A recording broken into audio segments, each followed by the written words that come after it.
Watch Dogs 2 has actually been one of my favourite games of 2016. It completely outshines the original Watch Dogs and blends fun gameplay with likeable characters and an engaging open world. Ubisoft games have never been one to disappoint when it comes to Easter eggs either, and Watch Dogs 2 is no different. This video today will attempt to compile all of the major Easter eggs in the game. While I have tried to cover every Easter egg, I won't be including any that involve any kind of story spoilers or that are just like unsubstantial or boring. So with that said, once the video's over and if there is anything major that you think I've missed, then please be sure to leave a comment below and let everyone know.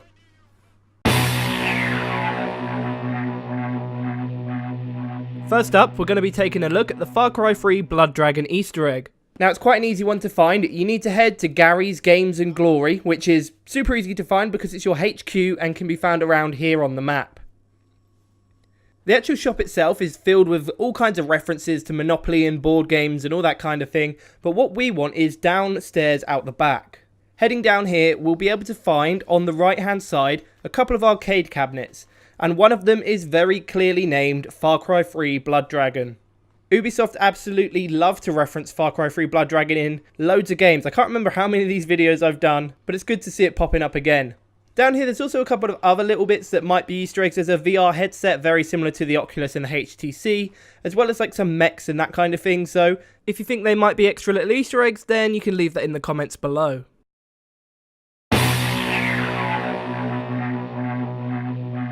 Ubisoft are never shy to include themselves in the games they make. Their New York office appeared in The Division, and their San Francisco office is no different, appearing as a side mission in Watch Dogs 2.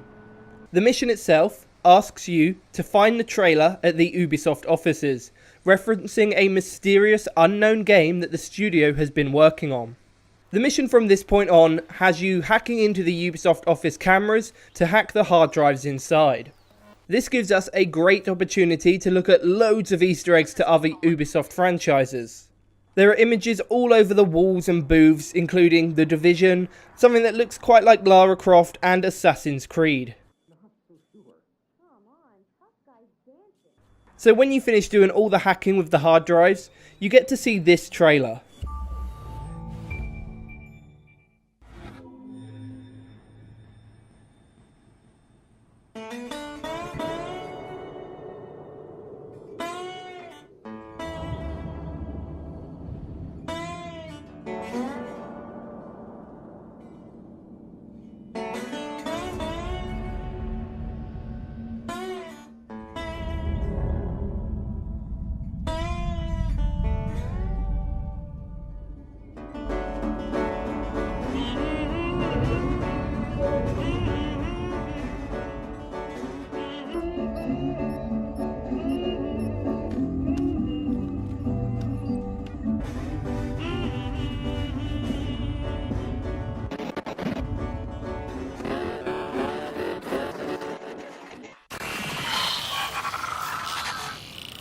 Now, it's unknown at this point whether this trailer is actually a sneaky reference to an upcoming real-world release that might be revealed at E3, but a Western-themed space game sounds pretty fun.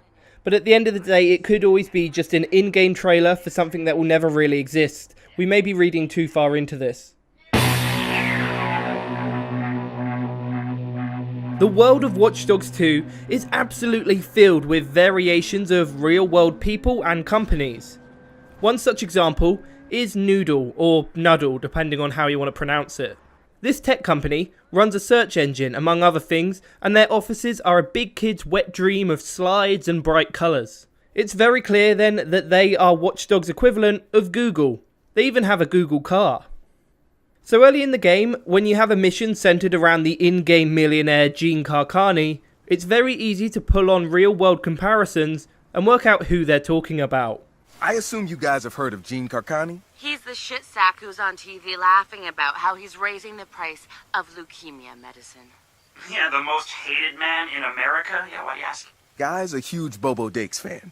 Must have read Bobo's in town recording new tracks, because he's offering millions to keep the album to himself. A millionaire who raised the price of an essential medicine, described as the most hated man in America, and bought a one-of-a-kind album just to hide it away for himself.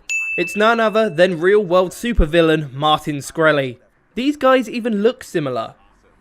If you're not familiar with Shkreli, he jumped into mainstream attention in 2015 by increasing the price of Daraprim from $13 per pill to $750 per pill, promptly granting him the title of the most hated man in America.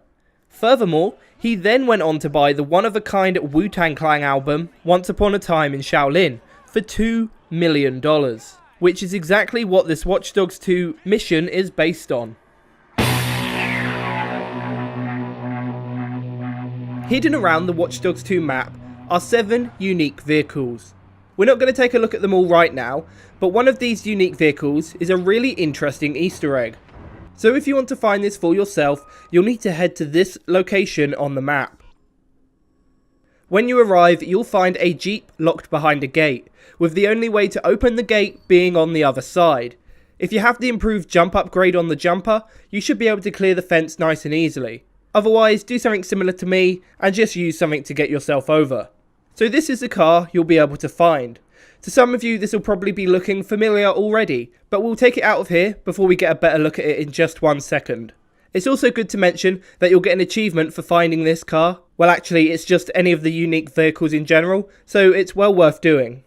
So now let's have a good look at this Jeep. You may have noticed that it is very similar to the design of the Jeeps from Jurassic Park, down to the colour scheme and the logo placement.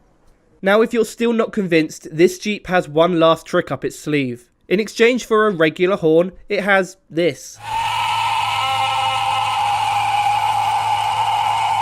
Now if that doesn't sound like a dinosaur roar, then I need to get my hearing tested.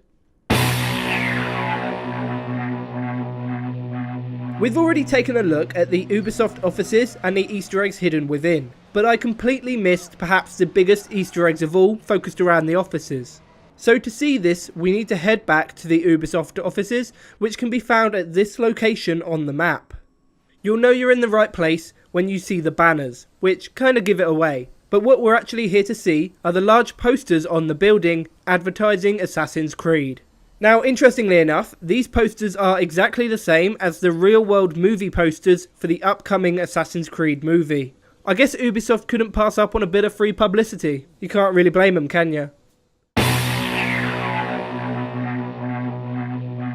Short Circuit was a movie released in 1986, and if you're not familiar, was about the adventures of a robot named Johnny Five. Since Watch Dogs 2 had such a hard-on for pop culture references, it's hardly surprising that there's a side activity dedicated to referencing this movie. Inside the Driver San Francisco app, which is actually a reference in itself, you'll be able to choose a mission called Johnny, Where Are You? With the mission's description reading, Help, my robot's missing. We have to hurry, I lost my robot. Man, you just made my day. Where do we start? I've got a track on him, but it's behaving erratically. He may be trying to block me. What? Alright, let's find him. This mission seems to be loosely following the events of Short Circuit 2, where Johnny Five leaves to explore New York City all on his own. Johnny Five has never been on his own before. So tell me, is number 5 alive? He self-learns, but sadly no. But his programming is goal-oriented, so it's possible he decided his goal was to go sightseeing. On his own? As a final tribute, the mission ends with Marcus singing the Los Locos song. Los locos kick your ass. Los locos kick your face. Los locos kick your balls into outer space. There's a revolution happening in Watch Dogs 2. It's not the hackers, it's not the citizens, it's not even the robots. It's far stranger than that. Okay, let's not pretend that you haven't seen the title already. It's gnomes. Gnomes are hidden all around Watch Dogs 2. In fact, if you follow my guide that's about to follow, you'll find 10 groups of gnomes up to no good, and you'll even get a unique outfit as a reward. So let's start at Fisherman's Wharf. That can be found here on the map. Use your jumper to head underneath the seafood restaurant and you'll come across a lone gnome and a laptop. On the laptop screen will be a map. This map shows the location of 10 gnomes hidden around the city. So before we head off and just do that, make sure that you interact with the laptop so you can activate the hidden mission. The first gnome can be found inside the Tenderloin pawn shop, roughly here on the map. This one is really simple to find, just head inside and it will be sat on one of the shelves waiting for you to pick it up. The second gnome can be found just north of the Palace of Fine Arts, inside a restricted area found here on the map. Just head in with your jumper to the makeshift building to find a couple of gnomes in a rather compromising position, with the third just watching on. What a creep. The third gnome can be found on the roof of the health store found in this location. First up, you'll need to drive your jumper into the vents on the lowest level and activate the terminal hidden inside. Then you need to head up to the highest rooftop and enter the next set of vents that can be found there, and follow them until you find the third gnome, sat looking at another laptop. The fourth gnome can be found underneath the freeway entrance at this location on the map. You can either head in through the restricted area, or just jump the fence as I do, and you'll find a number of gnomes each enjoying a dirt bath. Maybe it's good for their skin or something?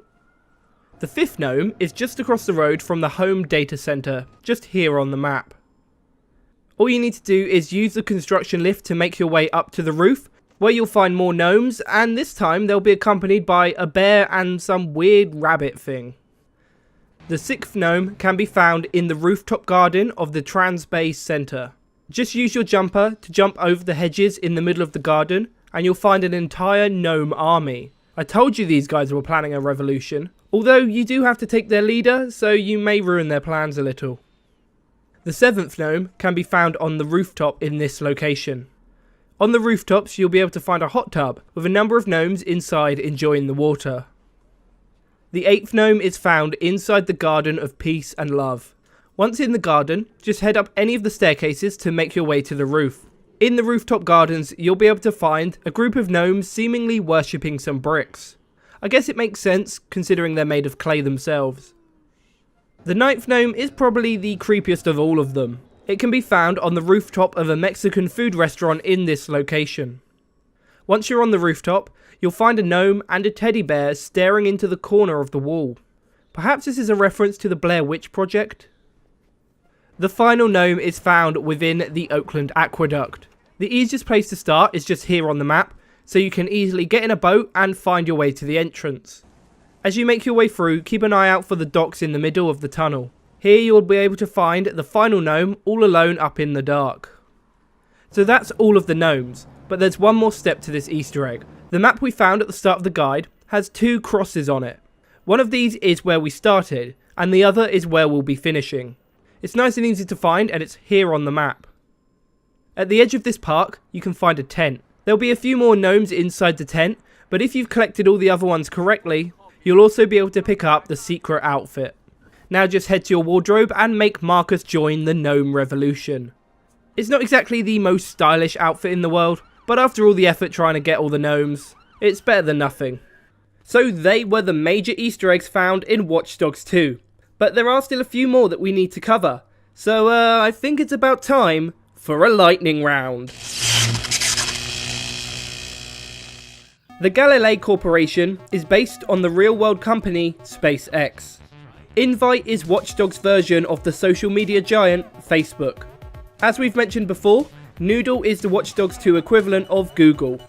Mark Frost is a potential reference to the future president of the United States, Donald Trump. Hook Motion Pictures is found in the exact same location as the LucasArts film studios in San Francisco. The New Dawn Society found in Watch Dogs 2 bears striking similarities to the real-world Scientology religious system. Cyberdriver is an obvious reference to the 1980s TV series Knight Rider.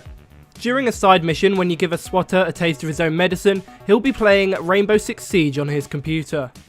The Scout X mobile app is similar in functionality to Instagram, allowing users to primarily post images rather than text.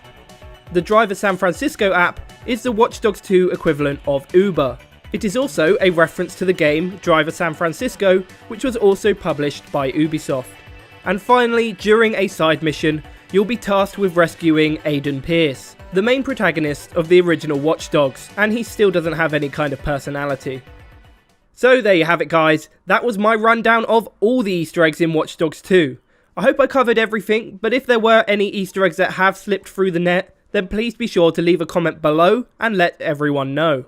If you enjoyed this video, then please be sure to check out what else we have to offer on the channel. We have more Easter egg videos, let's play content and live streams. Anyway guys, I'll end it here before I carry on rambling. If you did enjoy today's video, then please be sure to leave a like, comment and subscribe, and of course follow me on Twitter. I've been the Raw Gorilla. Over and out. His name is Luke and he's more than your average gamer. No ordinary let's player. Know about Easter eggs much better. Da da da da da da. His name is Luke, aka the Roy Gorilla. Even bigger than the giant Godzilla. Follow him in every game he goes. Da da da.